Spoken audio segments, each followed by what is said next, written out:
Google business profile की कुछ हमने सेटिंग्स पढ़ी थी और कुछ हमने ऑप्टिमाइजेशन फैक्टर्स पढ़े थे। सेटिंग्स में से सबसे इम्पोर्टेंट सेटिंग क्या थी कि भाई आपने अगर अपनी प्रोफाइल का एक्सेस किसी को देना हो, यानी किसी को मैनेजर बनाना हो, किसी को एडमिन बनाना हो, तो कैसे बनाते हैं? ऐसे ही है ना, सीखा नहीं हमने? कैसे सीख करते हैं भला ये? मैंने कहा कैसे करते थे भला ये?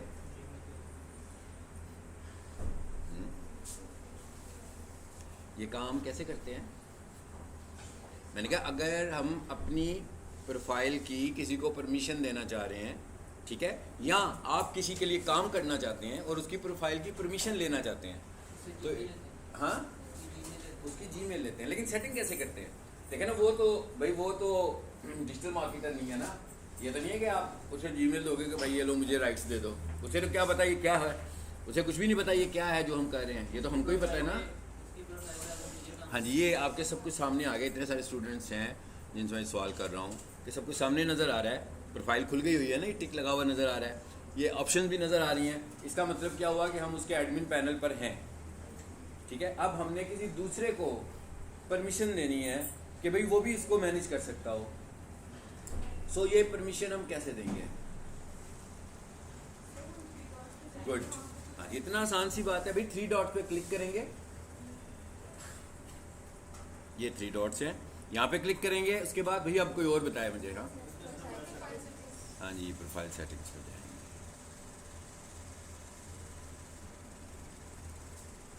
उसके बाद यहाँ से जाकर हम किसी को परमिशन देते हैं। और जब हम ऐड पे जाते हैं तो यहाँ पर हमारे पास 2 तरह की परमिशन होती है। क्या आप किसी को ऑनर बनाना चाह रहे हैं कि आप किसी को मैनेजर? अगर तो आप उसे कोई सुपर यूज़र टाइप का बनाना चाहते हैं तो फिर हम उसे ऑनर बनाते हैं। और जब आप चाहते हैं कि सिर्फ वो मैनेज कर सकता हो, उसके पास एडमिनिस्ट्रेशन के राइट्स ना हो, तो फिर आप उसे क्या बनाते हो? मैनेजर बनाते हो, ठीक है। तो इसको इसकी रेटिंग क्या करूं मैं? 5 आउट ऑफ 5 कि 0.555 क्लास में से? भाई इतने सारे लोगों में से सवाल पूछा, पीछे से एक आया, फिर कुछ समझ आ गई कि मैंने पूछा क्या, फिर वो लाने शुरू हो गया। मैं क्या, अगर गूगल इसकी रिव्यू करता तो कितने में रिव्यू करता? 5 में से 1 करता? नहीं करता, नहीं करता। तो आप जो पढ़ते हैं ना, इसे घर जाकर ज़रा थोड़ा सा एक दफ़ा देख भी लिया करो, ठीक है। रिकॉर्डिंग इसीलिए तो करता हूँ कि आप इसको देखें जाकर घर जाके, ताकि कोई चीज़ आपको, कुछ चीज़ें देखें, ये कुछ ऐसी चीज़ें नहीं है कि आप वर्ड पढ़ रहे हो तो भाई cut copy paste find etcetera etcetera, ये काम तो नहीं कर रहे ना। ये रियल लाइफ वाले टास्क हैं। तो वीडियो को देखा करो ना जाकर, क्योंकि आप देखते हैं ना, मैंने किसी की प्रोफाइल खोली होती है। आप जिनके पास अपनी बिजनेस प्रोफाइल नहीं है वो तो अपनी प्रोफाइल नहीं बना सकते ना। आपको ये भी पता है कि नहीं बना सकते, क्योंकि इसको बनाने के लिए अप्रूव होना ज़रूरी है। इस सीन में तो आप तभी आएंगे ना जब किसी की अप्रूव प्रोफाइल होगी। तो ये सारी सेटिंग्स तो आपको इसी सीन में करनी है। तो जब तक आपके पास ये खुलेगा नहीं, आप कैसे करोगे? तो इसका हल फिर क्या है? रिकॉर्डिंग्स, क्योंकि मैंने रिकॉर्डिंग्स में ये सब कुछ किया होता है। तो आप रिकॉर्डिंग को ज़रूर देखा कीजिए। चलिए अब आगे चलते हैं। सर्विसेज भी हो गई थी हमारे पास। एक तो बच गया हुआ है ऐड अपडेट, ठीक है। एक हमारे पास बच गया हुआ है जी बुकिंग, और एक हमारे पास बच गया हुआ है एडिट प्रोडक्ट्स। इन 3 ऑप्शंस को अब हमें देखना है। अच्छा, नंबर 1 सबसे पहले तो देखते हैं जी बुकिंग को। बुकिंग का मतलब क्या, पहले ये समझ लेते हैं। ये देखें, ये मैंने एक वेबसाइट खोली है, इसके ऊपर उन्होंने एक ऑप्शन दिया हुआ है गेट एन अपॉइंटमेंट का, दिया हुआ है ना। चलो इस पर क्लिक करते हैं। देखें, ये मैं वेबसाइट पे आ गया हूँ भाई, प्रोफाइल से बाहर निकल आए हैं। मैंने कहा प्रोफाइल से बाहर निकल आए हैं और मैं वेबसाइट पे आ गया हूँ। तो आप देख रहे हैं कि ये वेबसाइट के इस इंटरफेस में क्या है कि भाई किसी को अगर सर्विसेज की ज़रूरत है तो ऑनलाइन हमसे अपॉइंटमेंट लेना चाहता है, तो इस फॉर्म को फिल करेगा। जैसे ही सबमिट करेगा तो इनको एक ईमेल चली जाएगी। सो ये एक तरह से कस्टमर्स को इंगेज करने का तरीका है अपने साथ, ठीक है ना। अदरवाइज तो लोग आपकी वेबसाइट पर आएंगे, रीड करेंगे, अगर दिल करेगा तो कॉल करेंगे, दिल करेगा तो नहीं करेंगे। सोचें कि कॉल करनी है, बाद में भूल जाएं, ऐसा भी हो सकता है ना। तो हमने कहा कि भाई यहीं पर कोई बंदा आए और यहीं पर आकर कोई बंदा इंक्वायरी कर ले। तो जैसे ही इंक्वायरी करेगा तो जिसकी वेबसाइट होगी उसको एक ईमेल चली जाएगी जिसमें मोबाइल नंबर भी आ जाएगा। देखिए कितनी सारी कंटेंट हमने इसमें ऐड किया हुआ है। तो इस तरह के पेज को हम बोलते हैं अपॉइंटमेंट पेज। अगर आपका ये वाला पेज आपकी वेबसाइट पर हो तो ये एक इंटरेक्शन करने के लिए हमारे पास एक अच्छी ऑप्शन है।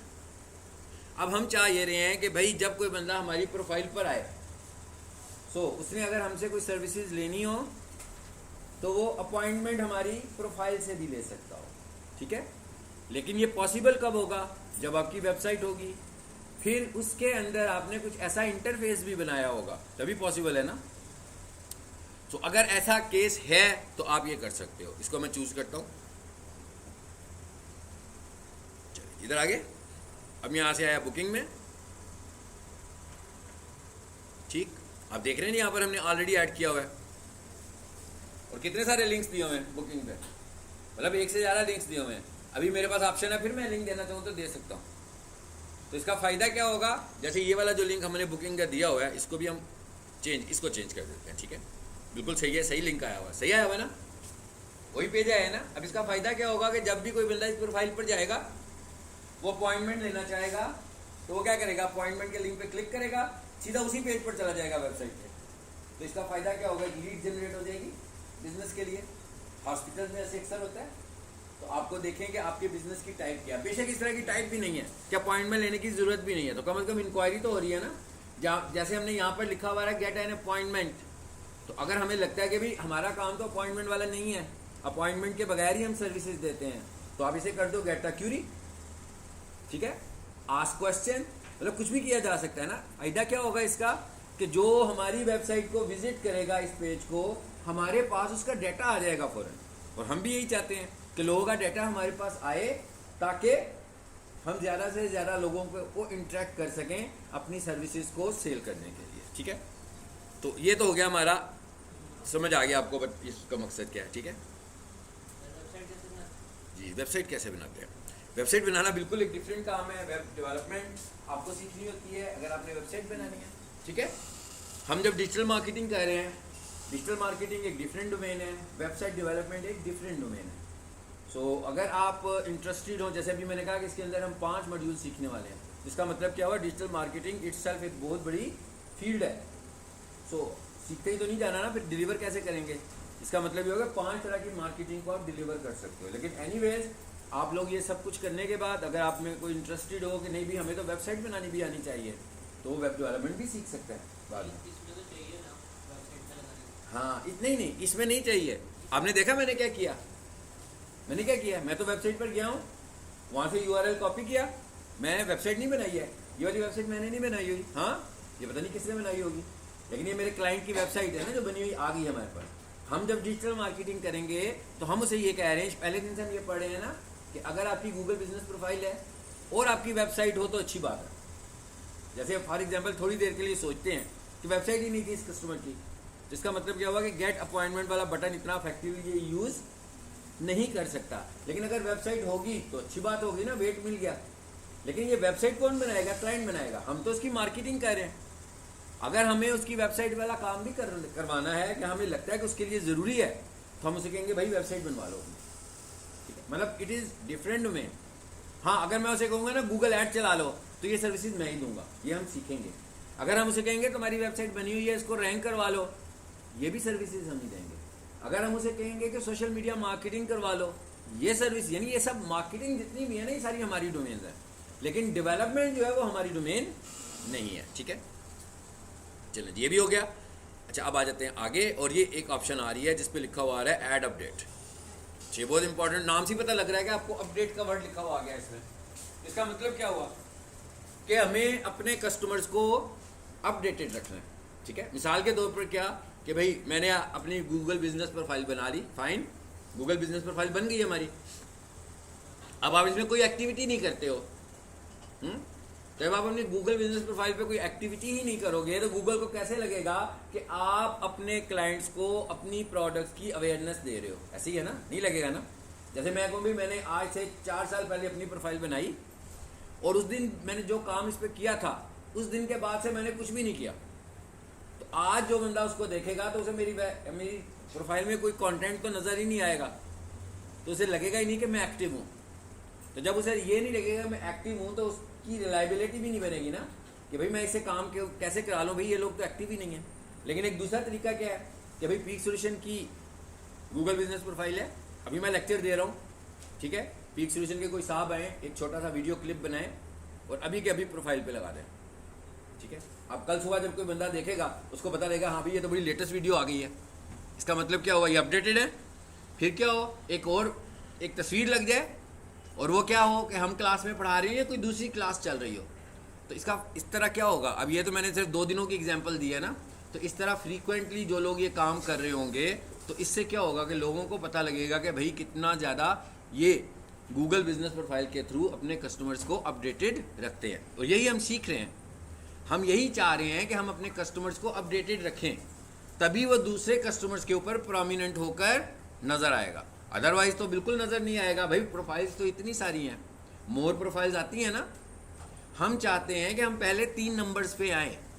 उन 3 नंबर्स पे आने के लिए ये जो हम पिछले 2-3 लेसन से सीख रहे हैं ऑप्टिमाइजेशन फैक्टर्स, ये हम इन 3 नंबर्स पे जगह बनाने के लिए सीख रहे हैं। अच्छा, अब यहाँ पर उसने कहा भाई आप 3 तरह से कस्टमर्स को अपडेटेड रख सकते हो। नंबर 1, आप अपडेट लगाते रहें, ठीक है। अपडेट क्या लगाएं भाई, पीक सोल्यूशन है, हम थोड़ी देर के लिए सोचते हैं कि पीक सोल्यूशन को क्या अपडेट्स लगानी चाहिए। भाई पीक सोल्यूशन में जो भी लेटेस्ट होने लगा हुआ है, ठीक है, कोई नया बैच, जी आ जाइए, कोई नया बैच स्टार्ट हो रहा है, कोई नई क्लास शुरू हो रही है, एग्ज़ाम्स हो रहे हैं, ठीक है, ऑफिस में इंक्वायरीज आ रही हैं, कोई गेस्ट आ रहा है, कॉलेज के स्टूडेंट्स कहीं विजिट कर रहे हैं, कोई सेरेमनी हो रही है, कोई इवेंट हो रहा है, तो सब इन चीज़ों की तस्वीरें पोस्ट बनाकर या वीडियोस बनाकर यहाँ पर लगाते रहें। तो जब ये इतना कुछ लग रहा होगा तो स्टूडेंट्स अपडेटेड रहेंगे, कॉलेज के स्टूडेंट्स अपडेटेड रहेंगे, न्यू कमर्स भी अपडेटेड रहेंगे, उन्हें भी पता लग जाएगा क्या हो रहा है। इस तरह गूगल ये समझेगा कि आप अपने कस्टमर्स के लिए बहुत काम कर रहे हो, तो गूगल क्या करेगा, आपको उन सब के ऊपर ले आएगा जो अपडेटेड नहीं रखते अपने कस्टमर्स को। तो इसका मतलब क्या हुआ कि ये एक बहुत अहम फैक्टर है, ये एक बहुत ही अहम फैक्टर है ऑप्टिमाइजेशन का कि आप अपडेट्स लगाते रहें। लेकिन इसका मतलब ये नहीं कि 1-2 घंटे के बाद ही अपडेट लगाना शुरू हो जाएं। मतलब आप अपना कोई प्लान बना लें कि भाई आप एक 1 डे में कितनी अपडेट्स लगाओगे, 1 वीक में कितनी अपडेट्स लगाओगे, 1 मंथ में कितनी अपडेट्स लगाओगे। मतलब अपडेट्स ऐसे तो नहीं है ना कि भाई एक अपडेट आई 1 घंटे के बाद एक नई अपडेट आ जाएगी, भाई कुछ टाइम तो लगेगा। मतलब एक दिन में 2 लगा ली, ठीक है, सम टाइम अगर ज़्यादा हुई तो 3 लगा ली, मगर जब लगाएंगे तो उसमें गैप देंगे। अपडेट क्या होनी चाहिए, update about your business only, मतलब इसमें कोई पर्सनल इन्फॉर्मेशन वाली अपडेट नहीं चाहिए, कोई बर्थडे सेलिब्रेशंस नहीं चाहिए, कोई इवेंट, ठीक है ना, इवेंट सेलिब्रेशंस भी नहीं चाहिए कि भाई ईद आ गई है तो हम ईद सेलिब्रेट करने लगे हुए हैं, ठीक है, चांद नज़र आ गया तो हम चांद सेलिब्रेट करने लगे हुए हैं। तो ये गूगल बिजनेस प्रोफाइल से इसका क्या लेना देना, आपके क्लाइंट्स को इससे क्या फ़ायदा है, ठीक है, आपके भी ईद का चांद नज़र आ गया, कोई फ़ायदा नहीं है ना। सो गूगल इसको बुरा मनाएगा, क्लाइंट बुरा मनाए ना मनाए, गूगल कहेगा भाई ये क्या कर रहे हो, ये आपका बिजनेस पॉइंट है, मैंने तो आपको ये बिजनेस पॉइंट दिया था, आप इस बिजनेस पॉइंट पे कैसी पोस्टिंग कर रहे हो, आप फेसबुक पे ऐसी पोस्टिंग करते हो, आप इंस्टाग्राम पे भी ऐसी पोस्टिंग करते हो, डोंट माइंड, लेकिन यहाँ पे नहीं, यहाँ पर आपको प्योरली अपनी बिजनेस ऑब्जेक्टिव्स को दिखाना है, अपने बिजनेस टारगेट्स को दिखाना है, अपनी बिजनेस अचीवमेंट्स को दिखाना है। पोस्ट वैसे ही बनानी है भाई, फेसबुक पे हमने स्केयर टाइप की पोस्ट लगाई होती हैं, भाई स्केयर टाइप की पोस्ट क्या होती हैं, बैलेंस, उसकी विड्थ और हाइट एक जितनी होती है, तो मैं उसको स्केयर बोल रहा हूँ, तो मैं कह सकता हूँ 500 बाई 500 पिक्सल्स, स्केयर हो गया ना, 1000 बाई 1000 पिक्सल्स, फिर स्केयर हो गया, 1800 बाई 1800 पिक्सल्स, फिर स्केयर हो गया, ठीक है। तो हमें किस तरह की लगानी है, स्केयर टाइप की पोस्ट लगानी है, और ये रिकमेंडेड साइज जो होता है 1080 बाई 1080 होता है, लेकिन नो डाउट आप 1200 बाई 1200 भी बना सकते हो, आप 1000 बाई 1000 भी बना सकते हो। एनीवेज आपको साइज क्या रखना है, उसका स्केयर रखना है, ठीक है। पोस्ट लगानी है, अपने बिजनेस की इंफॉर्मेशन देनी है। अच्छा, अब एकदम से हम गूगल बिजनेस प्रोफाइल ऑप्टिमाइजेशन से डिजाइनिंग में आ गए, ऐसे ही है ना। डिजिटल मार्केटिंग के लिए ये जो डिजाइनिंग वाला एस्पेक्ट है ये बहुत ही इंपॉर्टेंट एस्पेक्ट है, क्योंकि आप सब जानते हैं कि डिजिटल मार्केटिंग तो छोड़ दें, अगर हम ट्रेडिशनल मार्केटिंग कर रहे हो, आम जो मार्केटिंग होती है, जो कि डिजिटल मार्केटिंग से पहले का दौर है, जिसमें हम लोगों को हैंड बिल्स देते हैं, पम्फलेट्स बांधते हैं, सड़क पे बैनर लगा लेते हैं, उसके लिए भी तो इश्तिहार बनाते थे ना हम। तो इश्तिहार के बगैर तो मार्केटिंग नहीं हो सकती। इश्तिहार बनाने के लिए मतलब हम किसी वेबसाइट को खोलें, उस पर भी तस्वीरें, आप फेसबुक पर खोलो उस पर भी तस्वीरें, आप इंस्टाग्राम को खोलो उस पर भी तस्वीरें। इसका मतलब क्या हुआ कि विदाउट डिजाइनिंग, विदाउट ग्राफिक्स और विदाउट वीडियोस। अच्छा, वीडियोस तो मुझे लगता है आप लोगों में से बहुत सारों को तो सीखनी भी नहीं पड़ती, क्या ख्याल है? आप लोग खुद ही मोबाइल से इन शॉट यूज करते हो ना, कैपकट भी यूज कर लेते हो, खुद ही बना लेते हैं, किसी ने सीखा नहीं है, कोई कोर्स नहीं किया हुआ, नहीं किया हुआ। तो वीडियोस बनाना तो कोई मुश्किल काम नहीं है भाई। ये नहीं समझना कि इसकी वीडियोस बना रहे हैं तो भाई उसको तो टच भी नहीं करना। हाँ, वो जो कुछ आप आज से पहले वीडियोस बनाने के लिए साइंस यूज कर रहे थे, वो सारी साइंस आज भी यूज करें। मोबाइल से अगर आप कोई पोस्ट बना सकते हैं, आज भी यूज करें। बस सिर्फ कोशिश ये करनी है कि जब हम किसी प्रोफेशनल प्लेटफॉर्म पर हों तो हम जहाँ से भी कोई चीज़ डिज़ाइन करें उस पर वाटरमार्क ना हो। वाटरमार्क नहीं आना चाहिए, क्योंकि बुरा लगेगा ना भाई वाटरमार्क लगा होगा तो। मतलब आपने इन शॉट में कोई वीडियो बनाई है और उसके ऊपर इतना बड़ा इन शॉट लिखा हुआ नजर आ रहा है, वो तो अजीब व गरीब लगेगा, अच्छा नहीं लगेगा। ठीक है, आप कैनवा से कुछ यूज़ कर रहे हो, बैकग्राउंड में कैनवा लिखा हुआ आ रहा है, ये तो अच्छा नहीं लगेगा। तो ये कब होगा ऐसा? जब वो आपके पास टूल बाइड होगा, यानी लाइसेंस होगा या क्रैक होगा, भाई जिस भी सूरत में आपके पास हो। लेकिन जब वो टूल आपकी ऑनरशिप में होगा तो तभी आपको वाटरमार्क नज़र नहीं आ रहा होगा। ठीक है, इसलिए हमें टूल्स की ज़रूरत है। अब आपको समझ में आ गया होगा मैं क्या कहना चाह रहा हूँ। हमें कुछ ग्राफिक टूल्स की ज़रूरत है, वो कोई से भी हो सकते हैं। पाकिस्तान अब क्या है हमारे पास? Corel Draw, Photoshop, Adobe Illustrator. अब मेरे कितने स्टूडेंट्स हैं जो ग्राफिक्स का कोर्स कर चुके हैं या कर रहे हैं? कर चुके हैं। ठीक है, अब ये जितने भी लोग हैं ना, इनको तो मेरी बात अभी फ़ौरन समझ में आ गई होगी कि भाई डिज़ाइनिंग में हमें क्या करना है। अब बहुत सारे स्टूडेंट ऐसे हैं जिन्होंने अभी हैंड रेज नहीं किए। इसका मतलब क्या हुआ कि उन्होंने तो ग्राफिक्स नहीं सीखा हुआ। तो क्या अभी परेशानी वाली बात है कि भाई गया काम, क्या करेंगे? अब हमें तो ग्राफिक्स आती नहीं है तो हम ये कर नहीं सकते। डिजिटल मार्केटिंग में ग्राफिक्स भी नहीं है, पता है ना आपको। डिजिटल मार्केटिंग में ऑलरेडी इतना कुछ है ना कि उसको 3 महीने में हम बड़ी मुश्किलों से कवर अप करते हैं। बहुत ज़्यादा मटीरियल है, एक्स्ट्रा ऑर्डिनरी ज़्यादा मटीरियल है। ठीक है, अच्छा, अब ग्राफिक्स में होता है क्या आजकल? आज के दौर में ग्राफिक्स क्या हो रही है? पुराने दौर में तो भाई फोटोशॉप सीखना ही पड़ता था। हाँ, ऑप्शन ही कोई नहीं होता था भाई, फोटोशॉप सीखोगे तो ग्राफिक्स कर पाओगे, फ्री हैंड सीखोगे तो ग्राफिक्स कर पाओगे, कोरल ड्रा सीखना ही पड़ना था। ये 2 टूल्स सीखने थे, एक वेक्टर एक रेस्टर, इसके बगैर तो गुजारा ही नहीं था। लेकिन जैसे जैसे वक्त गुजरता गया, इम्प्रूवमेंट्स होती गई, तो हमारे पास ऑप्शंस भी बढ़ती गई। ये मेरे पास एक ऐप खुला हुआ है ना, कैनवा। अच्छा, ये क्या है? ये एक रेडीमेड डिजाइनिंग का ऐप है।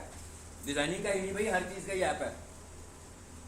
प्रेजेंटेशंस बनानी है वो बना लो, वीडियोस बनानी है वो बना लो, सीवीज बनाने हैं वो बना लो, प्रोफाइल्स बनानी है वो बना लो, डिज़ाइंस बनाने हैं, पोस्ट बनानी है वो बना लो। सब कुछ इसके अंदर रेडीमेड बना बनाया पड़ा हुआ है। टेम्पलेट्स ऑलरेडी मौजूद हैं, मिलियन टेम्पलेट्स पड़ी हुई हैं।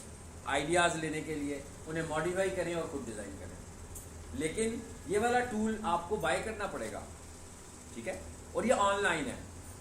जैसे आप जीमेल चेक करते हो, अपनी मेल चेक करते हो, जीमेल पर जाकर चेक करते हो ना, तो जब आपका इंटरनेट ना चल रहा हो तो आप अपनी ईमेल तो नहीं चेक कर सकते। इसी तरह इस टूल को भी इस्तेमाल करने के लिए आपका इंटरनेट से कनेक्टेड होना ज़रूरी है।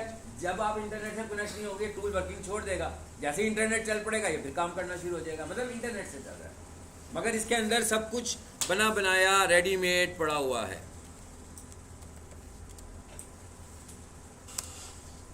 भाई इस पे आपने वर्किंग करनी है, हाँ, मैंने नहीं करनी है।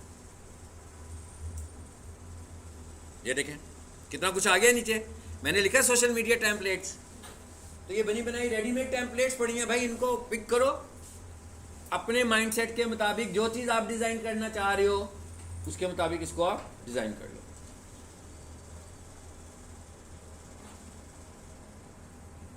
चलिए जी, फिलहाल मैं इनमें से ना कोई एक पिक कर लेता हूँ, चलो, ताकि आपको सिर्फ दिखाने के लिए जी। अब अगर आपके पास ये पेड टूल नहीं होगा, ठीक है ना, तो हो सकता है कि यहाँ पर कहीं लिखा हुआ आ रहा हो कि भाई ये वाला जो टेम्पलेट आप यूज़ करने लगे हो ना, ये $15 का है। लेकिन जब आपने इसे बाय किया होगा तो ये $15 में आपको कैनवा नहीं मिलेगा, बहुत कम पैसों में मिल सकता है कैनवा। वो भी बताऊँगा कैसे मिल सकता है और कहाँ से आपने इसे आइडेंटिफाई करके बाय करना है। ठीक है, एनीवेज ये कितना कुछ आ गया भाई। इनमें से मैं कुछ और ले लेता हूँ, इसको पकड़ लेता है। चले जी, हमसे मार्केटिंग से रिलेटेड है। अब मैं क्या करता हूँ, कस्टमाइज, ऊपर देखे साइज आ गया 1080 बाई 1080। चलो इस पर क्लिक कीजिए।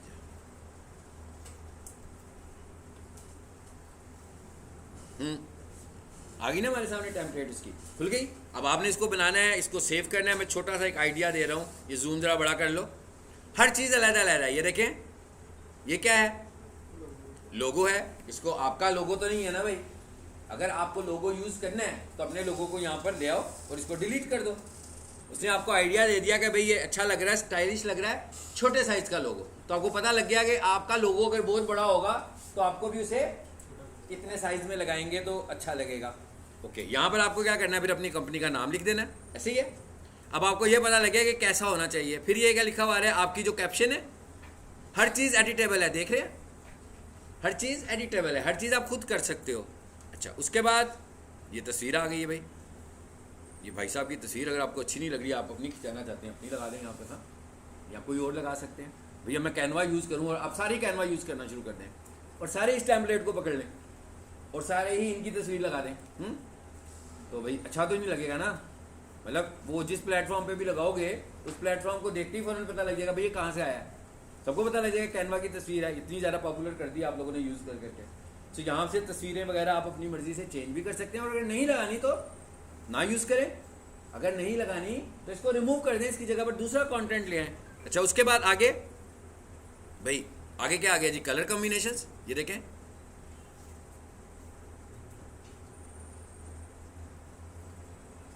चलिए कलर भी चेंज हो गए। मतलब मेरा नहीं ख्याल कि ये कोई बड़ों वाली गेम है, हाँ ये बच्चों वाली गेम है ना। सबको पता है कि ये वो जैसे पुराने ज़माने में बच्चों को पेंट ब्रश सिखाते थे ना, तो ये बिल्कुल उसी तरह की एक चीज़ नहीं आ गई आप लोगों के लिए, कैनवा। और जिनको डिज़ाइनिंग नहीं आती, और आपको ये भी मैं बता दूं, जिन प्रोफेशनल्स को डिज़ाइनिंग आती है वो भी एड्स बनाने के लिए इन्हीं को इस्तेमाल करते हैं। आपको मेरा ख्याल है जो ग्राफिक्स सीख चुके हुए हैं उनको अंदाज़ा हो गया होगा कि ये बात क्यों ऐसे। ये बात इसलिए है कि भाई ये ईजी टू यूज़ है और क्विक है। मतलब ऐसा ही काम मुझे अगर फोटोशॉप में करना हो और इलिस्ट्रेटर में करना हो तो मुझे काफ़ी सारी एफर्ट करनी पड़ेगी और बहुत सारा टाइम भी कंज्यूम करना पड़ेगा। तो जब एक चीज़ रेडीमेड मेरे पास पड़ी है और मुझे पता लगता है कि मैं डिज़ाइनिंग टूल यूज़ करते हुए 30 मिनट्स में एक टास्क करूँगा या 20 मिनट में करूँगा, और वही वाला टास्क मैं 4 से 5 मिनट में कर लूँगा, तो इसका मतलब क्या हुआ। और आपको एक और बात बता दूँगा, सोशल मीडिया में मेटा का जो प्लेटफॉर्म है वो कैनवा डिज़ाइनिंग को प्रेफर करता है। आप जब एड्स लगाते हो तो वो कहता है भाई अगर आप कैनवा में रील्स बनाओगे ना तो मैं इसकी थ्रो ज़्यादा करूँगा, अगर आप कैनवा में एड्स बनाओगे तो मैं इसकी रीच ज़्यादा करूँगा। इसका मतलब क्या हुआ कि ये लेटेस्ट चीज़ें हैं। इसका मतलब ये नहीं कि आप फोटोशॉप यूज़ नहीं करेंगे, इसका मतलब ये भी नहीं कि फोटोशॉप ख़त्म हो गया। भाई जहाँ फोटोशॉप की अपनी इंपॉर्टेंस है वो तो है, फोटोशॉप किस लिए है, पिक्सल एडिटिंग के लिए एक्चुअली। तो वो जो पिक्सल एडिटिंग है एग्जैक्टली वो यहाँ पे तो नहीं कर पाएंगे आप इतनी डिटेल के साथ जितनी वहाँ पे कर पाएंगे। कोरल ड्रा हो गया या फ्री हैंड हो गया या एडोब इलस्ट्रेटर हो गया, वो तो वेक्टर ग्राफिक्स में आता है, यानी कि वो लाइन बेस्ड ग्राफिक्स में आता है। तो जो काम वहाँ पर हो सकता है वो वहीं पे होगा। लेकिन अगर आपको सिर्फ पोस्ट डिज़ाइनिंग करनी है सिंपल, तो उसके लिए ये वाला टूल हमारे पास बेहतरीन टूल है। ठीक है, अभी एंड पे देखेंगे आप इसे कैसे बाय कर सकते हो। इसके अलावा एक और टूल है हमारे पास, उसका नाम है जी, वो पाकिस्तान में अभी इतना पॉपुलर नहीं है, कम पॉपुलर है, उसका नाम है पोस्टर माई वॉल। आपने अक्सर फेसबुक पे इसके एड्स देखे होंगे, अभी आजकल आ रहे होंगे। पाकिस्तान में नहीं इसे यूज़ करते ज़्यादा, मगर पाकिस्तान के बाहर इसको यूज़ करते हैं। पोस्टर माई वॉल में कंपैरेटिवली ज़्यादा अच्छी टेम्पलेट्स मिल जाती हैं आपको, और वो सीजनल टेम्पलेट्स होती हैं। इसका क्या मतलब हुआ, सीजनल टेम्पलेट्स का क्या मतलब हुआ, भाई जैसे अभी रमज़ान चल रहा था, रमज़ान ख़त्म हुआ, आपके पास रमज़ान की आ जाएंगी, फिर क्रिसमस आया तो उन्होंने उस टाइम के मुताबिक टेम्पलेट्स अपडेट करते रहते हैं। जो भी इवेंट्स चल रहे होते हैं उन इवेंट्स के मुताबिक वहाँ पर अपडेट्स हमें नज़र आ रही होती हैं। ठीक है, सो आप उसको भी ट्राई कर सकते हो। वो आपको अबाउट 1 मंथ फ्री ऑफर भी करता है कि आप भी इसको 1 महीना फ्री यूज़ कर लें, 1 महीने के बाद आप इसे बाय कर लें। सो मैंने एप्लीकेशन का नाम क्या लिया है, हाँ मुझे परसों भी बताइएगा, ठीक है, मैंने ये नाम लिया था। हाँ, आप लोगों ने इसे घर जाके देखना है, इसको भी देखना है, कैनवा को भी देखना है। ठीक है, अब ज़रा वापस आते हैं। अब हमें क्या करना है, यहाँ से कोई पोस्ट लेनी है, मैं ज़रा क्विकली समझते हैं कि सपोज कर लें जी इसी को लेना है। अब इसको सेव करने लगे हम अपना टाइम सेव करने के लिए सिर्फ, अदरवाइज तो हमने इसको कुछ डिफाइन नहीं किया अभी। ये क्या लिखा हुआ आ रहा है, स्क्रीन पे देखें, डाउनलोड लिखा हुआ आ रहा है। फिर क्या पूछ रहा है कि भाई कैसी फाइल बनाने वाले हो आप, जेपीजी के पीएनजी। भाई जब हम लोगों ने इमेज अपलोड करना है तो ऑप्शन 2 ही है ना, जेपीजी या पीएनजी। पीएनजी बेहतर ऑप्शन है as compare to JPG. Okay, उसके बाद क्या कहता है, भाई ये वाला साइज आ रहा है इसका, फाइन। उसके बाद नीचे क्या आ रहा है, डाउनलोड। कोई इतनी मुश्किल बात तो नहीं थी। ये यहाँ पे क्या आ रहा है, इस पर क्लिक करें, ये नाम रखा जा रहा है फाइल का। हाँ मैंने तो नहीं रखा था ना, अभी टाइप नहीं किया। सो अगर आप अपनी मर्जी से कोई कस्टमाइज नाम रखना चाहते हैं इसका, जैसे मैं इसका नाम रख लेता हूँ, बेशक मैंने इस पर चले डिजिटल मार्केटिंग लिख लेते हैं। चलो, फाइल का नाम रखने के ये साइंस याद रखनी है डिजिटल मार्केटिंग के पॉइंट ऑफ व्यू से। क्या मैंने क्या लिखा? Digital dash marketing. फाइल के नेम में स्पेस नहीं होनी चाहिए, फाइल के नेम में डैश होना चाहिए, फाइल के नेम में स्पेस नहीं होनी चाहिए। ठीक हो गया, एंटर कर देते हैं। चलो जी, अब इसको दोबारा से सेव करें, शेयर, डाउनलोड और डाउनलोड अगेन। जेपीजी मैं कहता हूँ नहीं, मैं प्रेफर कर रहा था पीएनजी, और इसे डाउनलोड कर लें। जो कोई इतनी मुश्किल साइंस नहीं है, अभी बड़े सिंपल सिंपल से टास्क हैं जो आपको आने चाहिए। अगर आप ये कहेंगे नहीं भाई मैं तो डिजिटल मार्केटिंग कर रहा हूँ, मुझे नहीं आने ग्राफिक्स, हाँ पहले से ही माइंड बना हुआ है, मैंने सीखी नहीं, कभी नहीं सीखनी, आज के बाद सीखनी भी नहीं है, तो आप डिजिटल मार्केटिंग नहीं कर पाएंगे। ठीक है, विदाउट ग्राफिक सपोर्ट आप डिजिटल मार्केटिंग सर्व नहीं कर सकते। सो आपको अभी जैसे 3 महीने हमने डिजिटल मार्केटिंग करना है, आपको अभी से अपनी ग्राफिक्स को आहिस्ता आहिस्ता बेहतर बनाना है, क्योंकि विदाउट ग्राफिक सपोर्ट आप डिजिटल मार्केटिंग की सर्विसेज नहीं दे सकते। अगर आप किसी को सोशल मीडिया मार्केटिंग की सर्विसेज दे रहे हैं तो उसने आपसे ऑर्गेनिक पोस्ट बनाने के लिए भी बोलना है, और उसने आपको अपने एड्स बनाने के लिए भी कहना है। फिर एड चलाना तो बाद में है ना, पहले तो बनाना है।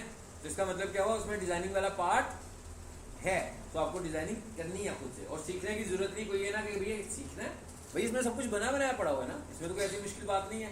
सेव करने का तरीका भी हमने देख लिया, चेंज करने का तरीका भी हमने देख लिया जी।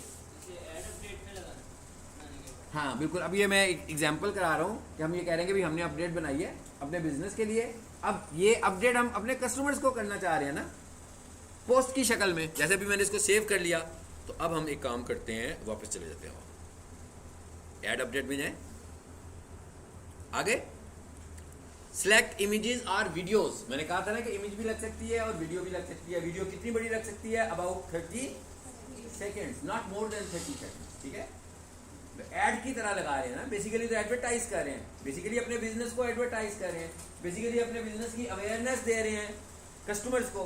तो बड़ी बड़ी वीडियोस तो नहीं हो सकती ना यहाँ पर, तो चाहे तो इमेज लगाएं, चाहे तो वीडियो लगाएं, कभी इमेज लगाएं कभी वीडियो लगाएं, आपकी चॉइस है। चलो जी, लग गई। मैं इसको सबमिट नहीं करूंगा क्योंकि ये कारपेट वॉशिंग का पेज है ना, और ये हमने पोस्ट बिल्कुल दरमियान से बनाई हुई है। आगे क्या लिखा हुआ है आपने पॉइंट समझने हैं सिर्फ इसके, ऐड डिस्क्रिप्शन। ठीक है, ये क्या लिखा हुआ है 1500। इसका क्या मतलब हुआ कि हमारे पास ऑप्शन है कि हम 1500 कैरेक्टर्स में अपने पोस्ट की डिस्क्रिप्शन लिख सकते हैं, 1500 कैरेक्टर्स। ठीक है, इसका मतलब क्या हुआ कि अगर भाई ये वाला काम आप रेगुलरली करना शुरू हो जाते हो, और 1 महीने के बाद, मतलब मैं कहता हूँ दिन में आपने 3 पोस्ट लगाई, महीने के बाद कितनी लग गई? बहुत सारी लग गई है ना। और हर पोस्ट में आप कितना लिख रहे हो? 1500 कैरेक्टर्स। इसका मतलब क्या हुआ कि आपकी सर्विसेज, आपकी प्रोडक्ट्स कीवर्ड्स की शक्ल में ये मैसेज गूगल पर कितना ज़्यादा स्टोर हो गया। अब जब कोई यूज़र गूगल पर आता है और कोई सर्च क्यूरी लिखता है, तो गूगल ये देखता है भाई जब भी किसी चीज़ को ढूंढना होगा कहाँ ढूंढेंगे? जहाँ वो मौजूद है। तो गूगल ये देखेगा कि भाई इस कैटेगरीज की जो प्रोफाइल्स हैं, जो क्यूरी यहाँ पे कर है, ये वाला कंटेंट सबसे ज़्यादा किस प्रोफाइल में है? जिस प्रोफाइल में वो सबसे ज़्यादा वर्ड लिखा होगा वो ऑटोमेटिकली ऊपर आ जाएगी। इसी को हम ऑप्टिमाइजेशन बोल रहे हैं। इसीलिए हम ये कह रहे हैं कि ज़्यादा से ज़्यादा पोस्टिंग करो, और अपने कंटेंट में, अब आपको पता लग गया होगा कि अपने कंटेंट में अपनी प्रोडक्ट्स को और अपनी सर्विसेज को हाईलाइट करना है मैसेज के तौर पर एज अ कीवर्ड। बट यहाँ पर कोई कॉन्सेप्ट नहीं है हैशटैग्स का। हाँ, ये ना समझिएगा कि हैशटैग्स लगाने हैं। गूगल को सबसे ज़्यादा नापसंदीदा चीज़ जो है ना वो हैशटैग्स ही हैं। ठीक है, जो वायलेशन समझता है। हैशटैग नहीं, message, just message as words, words की शक्ल में, और हम उनको अपने तौर पर बोल रहे हैं कि ये कीवर्ड्स है। ठीक है, लेकिन वो हैशटैग नहीं है, उसको हैश भी नहीं करना हमने, बिल्कुल नहीं करना। गूगल की बात हो रही है, अभी हम किसी और प्लेटफॉर्म की बात नहीं कर रहे, सिर्फ गूगल की बात कर रहे हैं। सो गूगल के लिए नापसंदीदा बात है। इसका मतलब क्या हुआ कि यहाँ पर हम लिखेंगे या चैट बॉट से एक मैसेज लिखवा लेंगे कि भाई हम ये सर्विसेज दे रहे हैं। ठीक है, अब और नीचे आओ जरा, आगे क्या लिखा हुआ है? Add a button. इसका क्या मतलब हुआ कि ये पोस्ट लगी है, गूगल पे नजर आ रही है, अब किसी को इसके साथ इंटरेक्ट करना है, किसी को ये ऑप्शन अच्छी लग रही है, तो कोई ऐसी चॉइस तो होनी चाहिए ना, कॉल टू एक्शन बटन तो होना चाहिए। कॉल टू एक्शन का मतलब होता है C2A, C2A का मतलब होता है call to action. Call to action क्या हुआ कि भाई किसी को कोई चीज अच्छी लगी तो वो आपसे इंटरेक्शन करना चाहता है, तो उस बटन पे क्लिक करेगा तो इंटरेक्शन होगी। अब ये इंटरेक्शन कितनी तरह से हो सकती है जरा देख लें।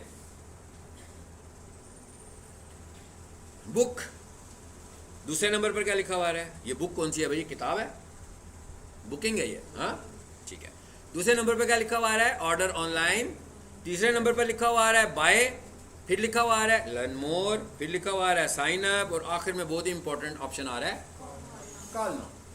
ठीक है ना, सबसे ज्यादा इंटरेक्टिव जो एक्शन बटन है, कॉल टू एक्शन बटन है, वो कौन सा है, कॉल नाउ है। यानी किसी बंदे को आपकी चीज़ अच्छी लग रही है, अगर वो कॉल करेगा तो फौरन क्यूरी आ जाएगी आपके पास। ठीक है, लेकिन ये इतने सारे ऑप्शन हैं। बुक का क्या मतलब है कि बुकिंग करवा लो। ठीक है, अब बुकिंग में मोबाइल नंबर नहीं आएगा, बुकिंग में क्या आएगी, वेबसाइट का URL। ऑर्डर ऑनलाइन, इसमें भी मोबाइल का नंबर, मोबाइल नंबर नहीं आएगा, इसमें भी क्या आएगा, वेबसाइट। भाई आप दराज पे जाकर ऑर्डर करते हो ना, तो उस पेज का ऑर्डर आएगा जहाँ से आप चीज़ परचेज कर रहे हो। फिर बाय, यहाँ पर भी URL आएगा। लर्न मोर, यहाँ पर भी URL आएगा। अच्छा, अब आप एक और चीज़ नोट करें, जैसे मैं कहता हूँ भाई मैं डिजिटल मार्केटर हूँ, सो मैं कोई चीज़ बेच तो रहा नहीं, सो मेरी जो प्रोडक्ट है ना वो डिजिटल मार्केटिंग के लेक्चर्स हैं। सो मैंने क्या किया, छोटी सी एक पोस्ट बनाई डिजिटल मार्केटिंग के किसी टॉपिक के ऊपर, आप सब स्टूडेंट्स ने वो देखी, और उसके ऊपर मैंने कोई बड़ा ऐसा टॉपिक मेंशन किया हुआ है जो कि स्टूडेंट्स समझना चाह रहे हैं मगर उन्हें समझ में नहीं आ रहा। और मैंने कॉल टू एक्शन बटन में क्या लगा दिया, एक वीडियो का URL, और वो वीडियो कहाँ पड़ी हुई है, मेरे चैनल पे पड़ी हुई है। मतलब आपको समझ में नहीं आ रहा भाई अकाउंट सस्पेंड हो गया था, इसे बचाएं कैसे, उस पोस्ट पे यही लिखा हुआ है कि भाई अगर आपका अकाउंट सस्पेंड हो गया तो उसे बचाने का ही तरीका यहाँ से देख लें। अब कॉल टू एक्शन में क्या आने वाला है, मेरी वीडियो का URL। ठीक है ना, अब आप सबको समझ में आ गया होगा कि यहाँ पर सबसे बेहतर ऑप्शन कौन सा बनेगा, लर्न मोर। कि कोई भी बंदा वीडियो देखेगा, ठीक है, उस पर लिखा होगा how to restore suspended accounts, तो हर बंदा लर्न मोर के बटन पे क्लिक करेगा, कहाँ पहुँच जाएगा, यूट्यूब चैनल। अब वेबसाइट पे नहीं लेके जा रहा हम इसको, अब मैं उसे अपने यूट्यूब चैनल की इस वीडियो पे लेके जा रहा हूँ जिसमें मैंने सारा प्रोसीजर बताया, जैसे अभी मैं आपसे बातचीत कर रहा हूँ। सो इसका मतलब क्या भाई, इस माई चॉइस। अब हुआ क्या, थे हम गूगल बिजनेस प्रोफाइल पे, ट्रैफिक कहाँ की मिल गई, यूट्यूब चैनल की। तो ये आपको पॉइंट ये बताया कि हम इस तरीके से इंटरेक्ट करके एक दूसरे को ट्रैफिक भी प्रोवाइड कर सकते हैं।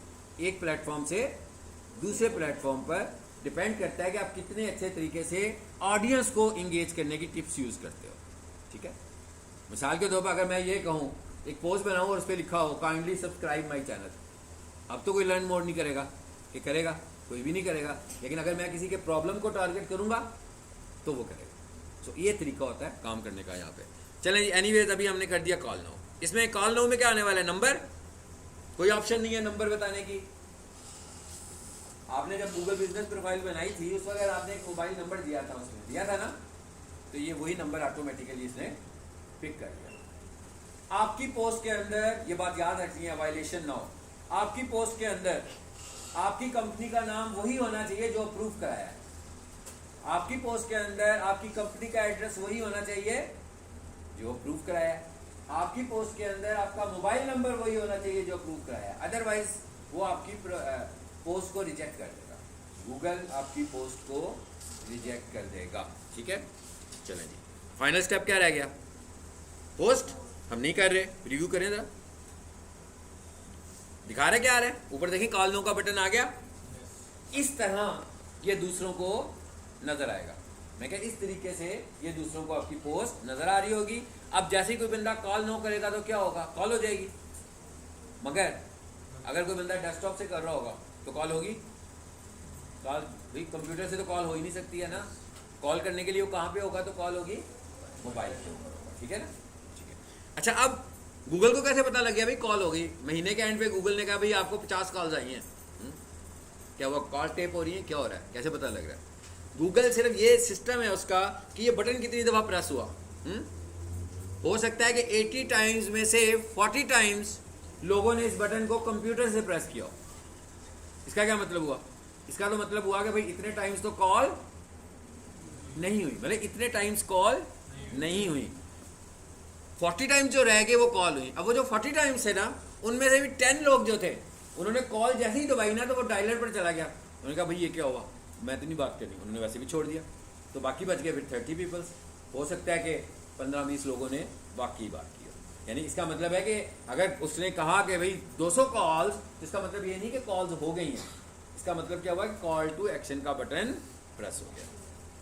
मैं बोरिंग लेक्चर दे रहा हूँ, मैं बोर कर रहा हूँ, क्या आप इसलिए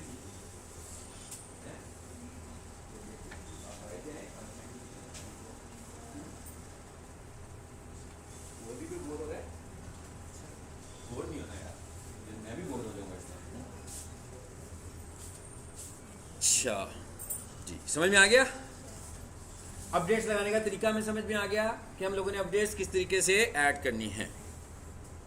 चलिए, जिसको मैं तय कर रहा हूँ बाहर आ जाते हैं। जैसे भाई ये तीनों ऑप्शन एक ही तरह की हैं, थोड़ा सा नेचर में फ़र्क है। दूसरी ऑप्शन पे क्या लिखा हुआ है? Add offer. अच्छा, अपडेट करना और ऑफ़र लगाना, ठीक है। जैसे हम लोग आपको ऑफ़र दें और एक अपडेट करें। जैसे मैं ये कहूँ कि हाँ भाई इसके बाद ना हम वेब डेवलपमेंट का कोर्स शुरू कर रहे हैं, ठीक है। उसके बाद मैं कहूँ हाँ भाई वेब डेवलपमेंट का कोर्स शुरू हो रहा है, तो 2 महीने तक जो स्टूडेंट्स आएगा उसको हर महीने जो है ना 200 रुपये का लोड भी करा कर देंगे। बड़े खुश होंगे, आप कहेंगे भाई वेब डेवलपमेंट करें या ना करें, लोड तो मिल रहा है ना। लोड तो करते हैं ना यार, 1 महीना लोड चलेगा हमारा, ऑफर है ना ये। सो आप अट्रैक्ट होंगे ऑफर से। इसी तरह अगर आप गूगल के ऊपर ऑफर्स लगाओगे तो गूगल को भी अच्छा लगेगा, और अगर गूगल को अच्छा लगेगा तो इसका मतलब क्या हुआ, वो आपकी ऑफर्स को ज़्यादा से ज़्यादा लोगों को दिखाएगा, कंपैरेटिवली उन लोगों के मुकाबले में जो ऑफर्स नहीं लगा रहे। इसका मतलब क्या हुआ, आप हाईलाइट हो जाओगे।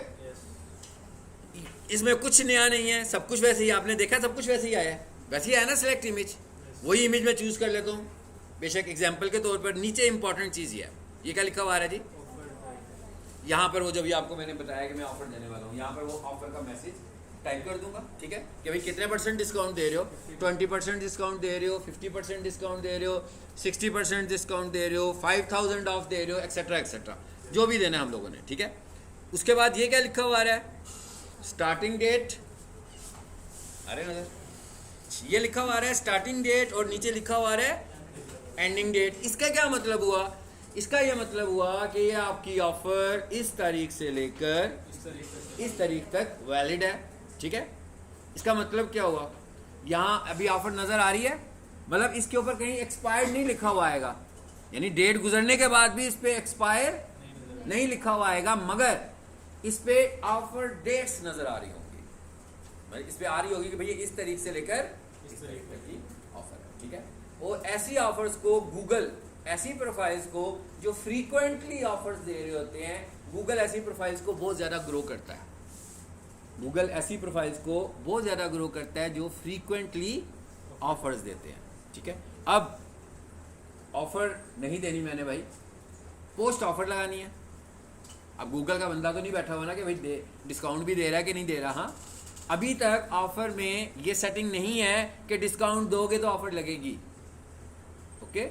अभी तक ये है कि डिस्काउंट दो तो अच्छी बात है, लेकिन अगर मैं ये चाहूँ कि डिस्काउंट भी ना दूँ और ऑफ़र पोस्ट भी लगा लूँ तो स्टिल अभी तक ये पॉसिबल है। सो मैं यहाँ पर पोस्ट बना लेता हूँ। अगर तो मैं कहता हूँ भाई 1% डिस्काउंट, 2% डिस्काउंट, और अगर मैं कहता हूँ गेट दिस ऑफर नाउ, कोई डिस्काउंट नहीं दे रहा, ठीक है, लेकिन ऑफ़र पोस्ट तो लग गई। और गूगल में ये तो नहीं कह रहा कि 25% होगा तो उसे कम देगा और 50% होगा तो उसे ज़्यादा देगा। गूगल तो कहता है कि जो ऑफ़र पोस्ट होगी उसको मैं ज़रा हाईलाइट करूँगा।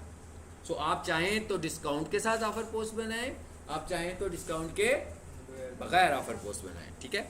तो यहाँ पर हम क्या ऑफ़र लिखेंगे, जैसे मैं लिख देता हूँ भाई 25% ऑफ। आगे बेशक मैं लिख लेता हूँ, चलिए मैं मुख्तसर लिख लेता हूँ DM कोर्स, ठीक है।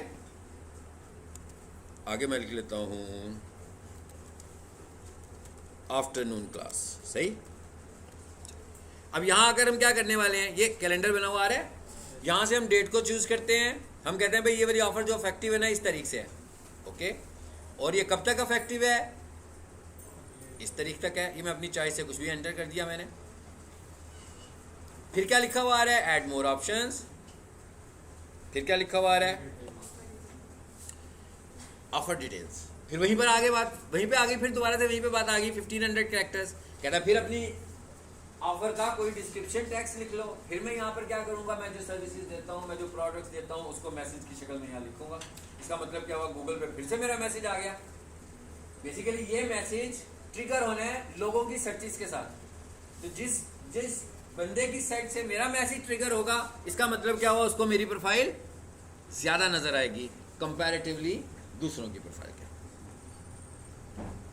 जी ठीक हो गया। इसमें क्या लिखा हुआ है जी, पोस्ट। इस दफ़ा मैं यूं करता हूं, यहां से ना मैं इमेज लेता हूं, इमेज से यह तस्वीर लेता हूं, इसका भी प्रीव्यू करके देखते हैं कि पोस्ट में और इसमें दिखने में क्या फ़र्क है। जरा देखते हैं, ये अलग से नज़र आती है कि कोई डिफरेंस नज़र आता है इसमें कि नहीं आता। देखिए क्या लिखा हुआ है, नीचे डेट आ रही है,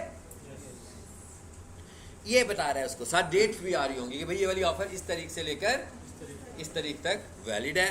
सो जो पहले पढ़ा वो भी पोस्ट, जो अभी पढ़ा वो भी पोस्ट। चलिए जब आ जाते हैं वापस,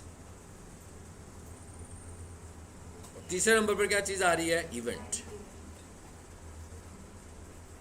भाई इवेंट्स क्या होते हैं, इवेंट्स अक्सर हो रहे होते हैं ना, डिफरेंट इवेंट्स हो रहे हैं। मैं वो पीक सोल्यूशन में बहुत सारे इवेंट्स होते हैं, कॉलेज के अंदर भी होते हैं, कभी कुछ होटल्स में हो रहे होते हैं, जैसे अवार्ड सेरेमनी होती है, जैसे हम ये भी अभी शॉपिफाई का कोई सेमिनार हो रहा है, इट्स लाइक ए इवेंट। तो हम चाहते हैं कि इस इवेंट को भी एडवर्टाइज किया जाए, तो उसका हमने कोई डिज़ाइन बनाया, पोस्ट बनाई, और उसको भी हम एडवर्टाइज करना चाह रहे हैं कि भाई ये इवेंट है, इस तारीख को होना है, 4 बजे शुरू होना है, 5 बजे बंद होना है। ये हम लोगों को अवेयरनेस देना चाहते हैं गूगल के ऊपर, ठीक है। क्योंकि गूगल पे आपने देखा है कि गूगल पे सर्चेज एक्स्ट्रा ऑर्डिनरी ऑटोमेटिकली ज़्यादा है, क्योंकि किसी ने भी किसी कुछ भी ढूंढना होता है तो सबसे पहले गूगल पर ही आता है। सो अब हम कहते हैं हाँ भाई, इधर से हमने कोई इवेंट ले लिया, फिर हम उसी इमेज को चूज़ कर लेते हैं भाई जी, कोई फ़र्क नहीं आया। इवेंट टाइटल, दूसरे नंबर पर स्टार्टिंग डेट, फिर एक और चीज़ इसमें आ गई, स्टार्टिंग टाइम। तो जब भी हम किसी इवेंट की बात करेंगे तो भाई उस इवेंट के शुरू होने का कोई टाइम भी तो होगा, और उस इवेंट के क्लोज होने का भी कोई टाइम होगा। इसका मतलब क्या हुआ कि इस दफ़ा हम ऑफर में डेट भी बता रहे हैं, टाइम भी बता रहे हैं, स्टार्टिंग टाइम और डेट भी बता रहे हैं, और क्लोजिंग टाइम भी बता रहे हैं कि भाई ये इवेंट इतने बजे ख़त्म होने वाला है, ठीक है। सो ये वाली चीज़ अगर आपको एडवर्टाइज करनी है, चलिए हम कह देते हैं भाई शॉपिफाई फ्री कोर्स। चलो फ्री कोर्स तो वैसे कोई नहीं होता है ना, वैसे तो हर कोर्स के होते हैं, तो मैंने वैसे ही लिख दिया। इसको हमने कहा भाई ये होने लगा है शुरू इस तारीख को। उसके बाद हमने क्या कहा, ये स्टार्टिंग टाइम क्या है इसका, हमने कहा भाई ये शुरू होगा इतने बजे, ऐसे मैंने कोई टाइम चूज़ कर लिया। फिर हमने कहा कि ये इसी तारीख को ही ख़त्म होना है भाई। मोस्टली आपके जो इवेंट्स होते हैं वो वन डे ही होते हैं ना, इस तरह के कोर्सेज, नंबर ऑफ़ डेज़ वाले तो नहीं होते। सो हमने कहा अगर ये नंबर ऑफ़ डेज़ वाला होता तो मैं वो भी बता देता यहाँ पे, ठीक है। एनीवेज नीचे आ जाएं, एंडिंग टाइम। तो क्या मैंने पहला टाइम कौन सा चूज़ किया था, मुझे भूल गया, 14। चलें जी, हमने कहा ये इतने बजे ख़त्म हो जाएगा। इसी तरह मैं फिर इवेंट डिटेल्स में आ गया, फिर मुझे क्या मिल गया, क्या कहता है भाई, अच्छा कहता है भाई आपने ये कौन सी तारीख लिख दी है, आज की तारीख लिखी है मैंने। अच्छा चलो यार, तारीख जो है ना, एक काम करते हैं ज़रा थोड़ी सी आगे की दे देते हैं यार, इसको कह रहा है कि टाइम आपका ख़त्म गुजर चुका हुआ ये वाला। अच्छा चलें,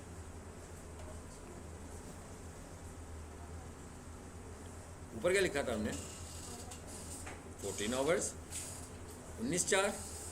टाइम चेंज नहीं हुआ, अभी डेट चेंज नहीं हुई। चलिए इसको चेंज कर लो यार, इसको मैंने कहा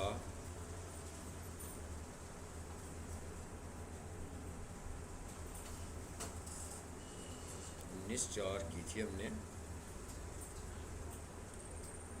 आगे की डेट्स क्यों नहीं शो कर रहा,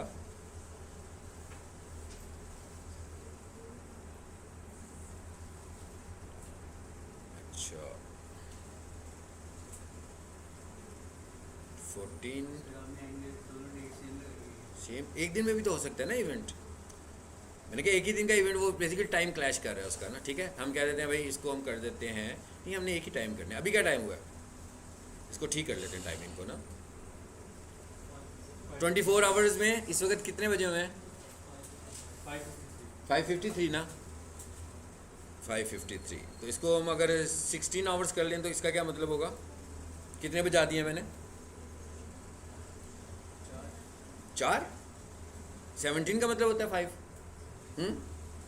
ठीक है, चलिए जी, हमने इसकी कर दिया 16 आवर्स। और इधर आए ज़रा, इधर आकर ज़रा हम इसका टाइम, अच्छा उधर भी 16। और अच्छा यार क्या हो गया भाई, पीछे ले जाए यार टाइम को ज़रा। 10। चलो, और इधर से डेट एक बढ़ा देते हैं यार। Can that event that has already passed. अच्छा भाई अब क्या हो गया?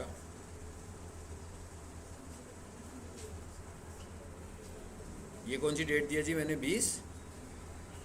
ऊपर कौन सी दी है स्टार्टिंग डेट? 19 दी है।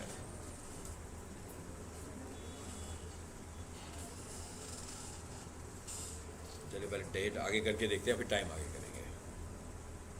हाँ जब हो गया उसको समझ आ गया, मेरा ख्याल है ना? ठीक है, अब हम ये कह देते हैं भाई ये आज नहीं है, ये कल है।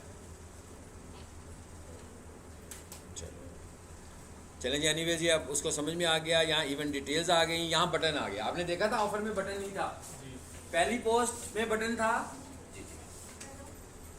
क्यों जाना आपने? आपको लेने आ गए तो क्लास आपने पूरी नहीं खत्म करनी?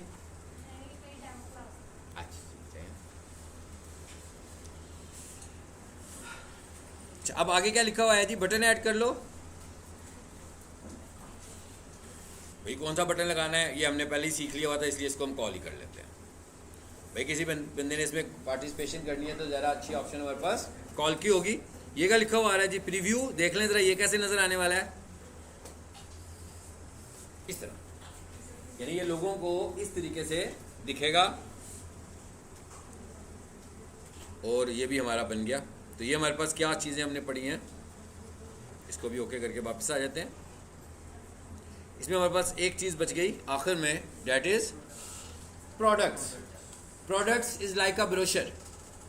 जैसे हम लोग किसी को अपना ब्रोशर, कैटलॉग एक्सेट्रा एक्सेट्रा ये चीज़ें देते हैं ना, तो इसी तरह की चीज़ अगर हमने गूगल बिजनेस प्रोफाइल पे अपनी बनानी है तो हम क्या बनाएंगे? प्रोडक्ट्स। इधर आते हैं ज़रा, तो ये देख रहे हैं ऑलरेडी भी बनी हुई हैं। प्रोडक्ट्स का मतलब क्या है, प्रोडक्ट की लाइफ टाइम क्या होती है, एक छोटी सी स्लाइड देखते हैं पहले।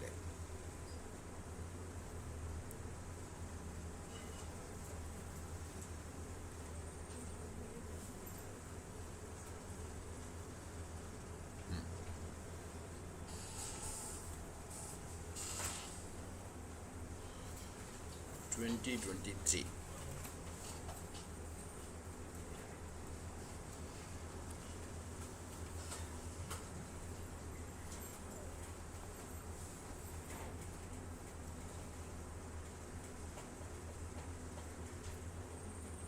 इसमें सब चीज़ें हमने देख ली हैं।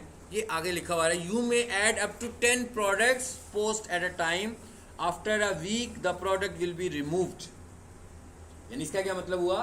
इसकी वैलिडिटी गूगल ने खुद से ही कितनी रखी हुई है? 1 वीक। जैसे मिसाल के तौर पर मैं कहूँ भी पीक सोल्यूशन के कोर्सेज की रेट लिस्ट है, तो वो लगा दी गूगल ने यहाँ पर, यानी कि किसी पीक सोल्यूशन के बंदे ने गूगल पे लगा दी। अब वो आज लगी है, कल लगी है, महीना पहले लगी है कि 4 साल पहले लगी है। अगर वो बहुत साल पहले लगी होगी तो वो इफेक्टिव तो नहीं हो सकती ना। तो कहता है ऐसी इंफॉर्मेशन जो कि अपडेटेड होती रहती है वो मैं ज़्यादा देर यहाँ पे रहने नहीं दूंगा। अगर आपको वही इंफॉर्मेशन बार बार दिखानी है तो आपको बार बार उसे यहाँ पे ऐड करना है, लेकिन उसकी लाइफ टाइम कितनी है? उसने कहा आफ्टर अ वीक, यानी ज़्यादा से ज़्यादा कितनी देर तक रहेगी यहाँ पे ये पोस्ट? 1 हफ्ते के लिए। और यहाँ पर आपकी टोटल पोस्ट कितनी हो सकती हैं? मैक्सिमम 10 प्रोडक्ट्स आप ऐड कर सकते हो। जैसे मैं ये कहूँ कि डिजिटल मार्केटिंग एक प्रोडक्ट है, वेब डेवलपमेंट कोर्स दूसरी प्रोडक्ट है, फाउंडेशन कोर्स तीसरी प्रोडक्ट है, आईएल्ट्स चौथी प्रोडक्ट है। यानी ये जो एक एक प्रोग्राम है मैं इसको एक एक प्रोडक्ट के तौर पर शो कर रहा हूँ, और इन्हें मैंने ऐड कैसे करना है वो देखते हैं। तो यहाँ से हम ऐड करेंगे, ये देखिए ऐड प्रोडक्ट्स। यहाँ अगर आप क्या करोगे, प्रोडक्ट नेम ऐड कर दोगे, ठीक है। यहाँ पर आप क्या करोगे, सिलेक्ट कैटेगरी, इसका क्या मतलब है?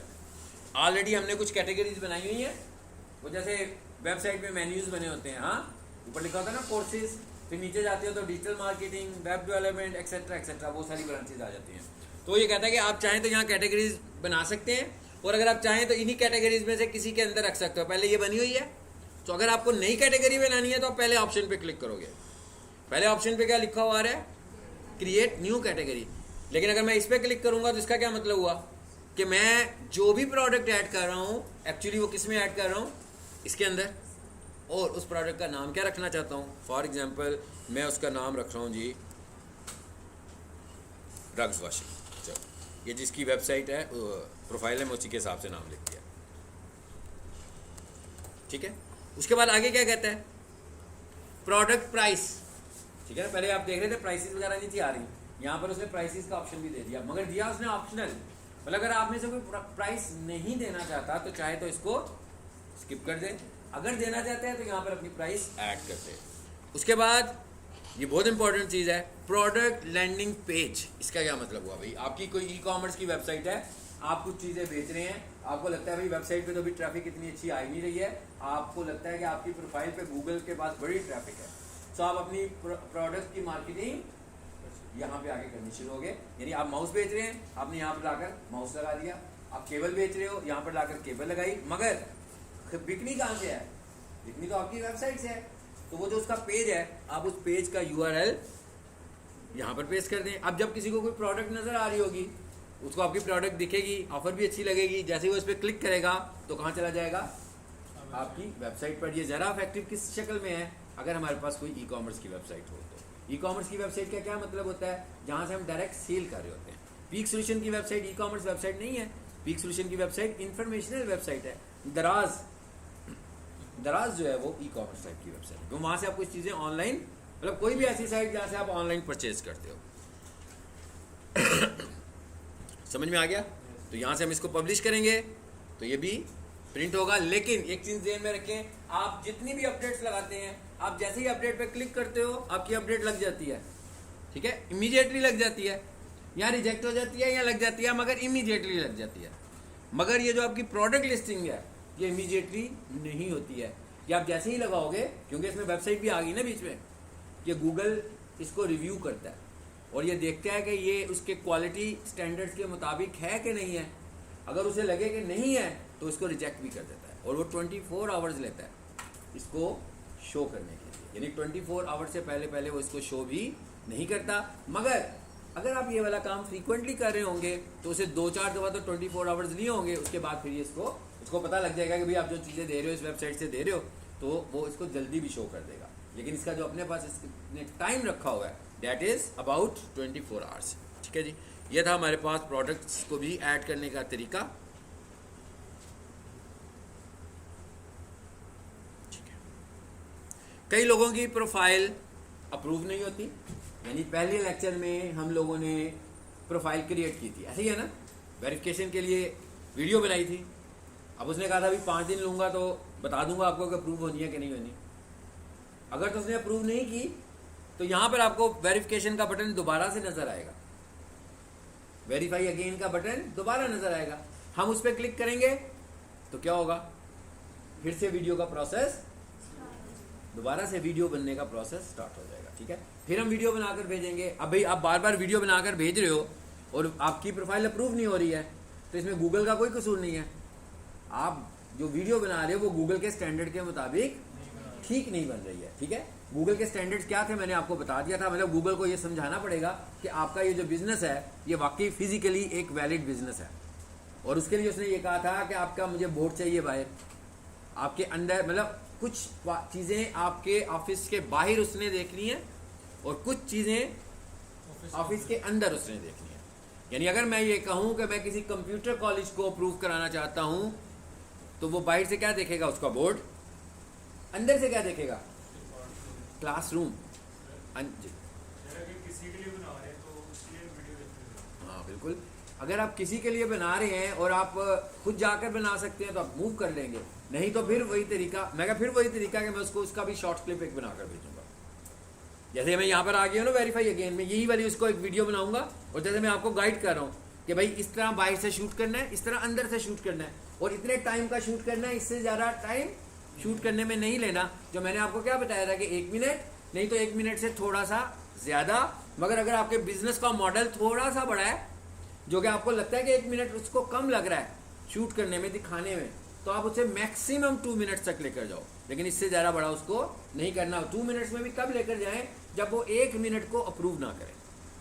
तो अब हम ये कहते हैं कि बिजनेस को अंदर से भी दिखाना है, अंदर से क्लासरूम दिखाएंगे, अंदर से लाइब्रेरी दिखाएंगे, अंदर से कंप्यूटर लैब दिखाएंगे, तो फिर वो उसको अप्रूव करेगा।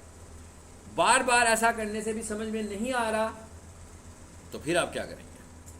3 डॉट्स पे क्लिक कीजिए, ये क्या लिखा हुआ है? Help and support. यहां पे जाकर आप ईमेल करोगे गूगल को कि जनाब ये हमारा बिजनेस जो है ना, ये वैलिड बिजनेस है। ये क्या लिखा हुआ है? Contact us. आपको जब भी कोई इशू हो तो आप इस जगह पे आकर उनसे कांटेक्ट कर सकते हो। यहाँ से वो आपसे आपकी प्रोफाइल की इन्फॉर्मेशन लेगा, क्योंकि ये तो प्रोफाइल अप्रूव्ड है ना, इसलिए यहाँ पर तो हम कुछ नहीं कर पाएंगे। लेकिन ऐसी प्रोफाइल जो कि अप्रूव नहीं होगी, आप यहाँ से सिर्फ अपनी ईमेल चूज़ करोगे, अपना मोबाइल नंबर चूज़ करोगे, उसके बाद वो कहेगा भाई ये वाली प्रोफाइल है आपकी, आपको कि जी, तो स्टेटस शो करेगा कि भाई अभी तक तो ये प्रोसेसिंग में है या सस्पेंडेड है। फिर हो सकता है कि वो कहे आपको कि अगर ये वाकई आपका बिजनेस है तो आप इसके कुछ लीगल डॉक्यूमेंट्स मुझे दें। फिर हमें क्या करना पड़ेगा? उसके लीगल डॉक्यूमेंट्स देने पड़ेंगे। कॉमन लीगल डॉक्यूमेंट्स में क्या है? कंपनी का लाइसेंस, यानी आप एक बिजनेस कर रहे हैं जो कि लोकल बिजनेस है, तो इसका मतलब है कि आप जिस जगह पे रहते हैं उस जगह के रूल्स के मुताबिक आपने अपने बिजनेस का लाइसेंस लिया होगा, एक ऑप्शन। दूसरा ऑप्शन ये है कि आप जिस कंट्री में बिजनेस कर रहे हैं उसका जो टैक्सेस सिस्टम है वहाँ पर आपने अपनी कोई एंट्री कराई होगी। जैसे हम लोग अपना FBR में NTN नंबर बना लेते हैं, तो अगर आपके पास NTN नंबर हो, आपके पास लाइसेंस हो और आपके पास अपना ID कार्ड होना चाहिए, और जिस जगह पर बिजनेस कर रहे हैं उसका यूटिलिटी बिल, ये मैंने 4 चीज़ों के नाम लिए हैं, इनमें से 1-2 चीज़ें भी सबमिट करने से आप अपने बिजनेस को अप्रूव करा सकते हैं। लेकिन जब हम बिजनेस को अप्रूव करा रहे होंगे और बिजनेस का कोई स्पेसिफिक नाम होगा, तो वो फिर ये भी कहेगा कि भाई ये जो आपके बिजनेस का नाम प्रोफाइल में आ रहा है, आप मुझे जो यूटिलिटी बिल दिखा रहे हैं उसमें भी आपके बिजनेस का नाम यही वाला होना चाहिए। आपने जो लाइसेंस बाय किया हुआ है उस पर भी आपके बिजनेस का नाम यही होना चाहिए। अगर नहीं होगा तो इट्स मीन अगेन वायलेशन, तो आपके नाम को अप्रूव नहीं होने देगा। ठीक है, ये था जी हमारा मॉड्यूल गूगल बिजनेस प्रोफाइल वाला।